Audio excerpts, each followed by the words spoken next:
மல்லிகைப்பூ வாங்கிட்டு போய் ஏமா பூவு மல்லிகைப்பூ மூலம் என்ன விலை? உங்களுக்கு கல்யாணம் ஆயிடுச்சா? கல்யாணம் ஆகிறதுக்கு பூ வாங்குறதுக்கு என்ன இருக்கு? இருக்கே. என்ன? கல்யாணம் ஆனவர்னா 1 முழம் 3 ரூபாய், ஆகாதவர்னா 3 முழம் 1 ரூபாய். ஓ, இது அது குல்மாப்பேட்டை குல்லால கடியா இருக்கு. அப்போ மனைவி மகாவை மறைச்சிட வேண்டியதுதான். நான் ஒரு கல்யாணமாகாத கன்னி பையன், எங்க அக்கா கல்யாணமாகாத கன்னி பொண்ணு. அப்போ ஜில்மாத்தா. அப்ப எத்தனை முழம் போட? ஒரு 10 ஜில்மாவை தாக்கு. 10 முழம் போடு. ஏ பூவு, உன் பேர் என்ன? செவ்வந்தி. என் பேர் அழகுராமன். சும்மாறா, ஹார்லிக்ஸ் பாட்டுக்கு லேபிள் சுத்துற மாதிரி உன் பேரை எந்த நாயிடா கேட்டுது?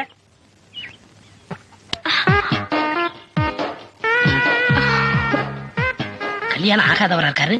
அக்கா கைய வேற பிடிச்சிட்டாரு. மடக்கி போட்டுற வேண்டியதா. என்ன முளம் போட சொன்னா ஜான் போடுற? எங்க ஊர்ல இதான் முழம். ஓ, ஊருக்கு ஒரு முளம் இருக்குதாக்கும். ஆமா, கல்யாணம் ஆகலங்கிறீங்க, பூ யாருக்கு?